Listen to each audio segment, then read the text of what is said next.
नमस्कार. आज मी तुम्हाला हिरव्या मिरचीचा मसाला दाखवणार आहे की जो 2 ते 3 महिने टिकू शकतो. त्याच्यासाठी लागणारं साहित्य आपण घेऊया.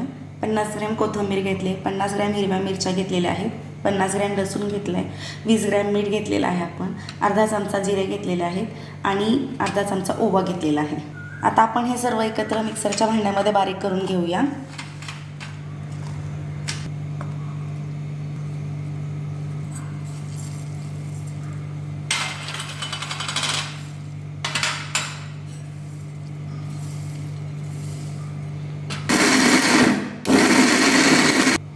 आता हा वाटलेला मसाला आपण एका ताटामध्ये असा काढून घ्यायचा कोरड्या.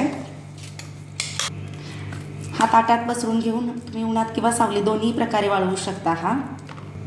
हा जर तुम्ही सावलीमध्ये वाळवला तर ह्याचा कलर आहे तसा राहतो आणि जर उन्हामध्ये वाळवलं तर थोडासा पांढरा पडला जातो. आता मी उन्हामध्येच वाळायला ठेवणार आहे. आता आपला हा 3 दिवस मसाला वाळलेला आहे. तर हा वाळल्यानंतर बघायचा थोडासा कलर पांढरा झालेला आहे, पण काही तर चालून जातो, काही हरकत नाही आहे. हा मसाला तुम्ही पॅकबंद भरणीमध्ये ठेवून थालपीठ, पिठलं, कोथिंबीर वडी, मेथीची भाजी अशा सगळ्या भाज्यांमध्ये घालायला येऊ शकतो हा मसाला तुम्हाला.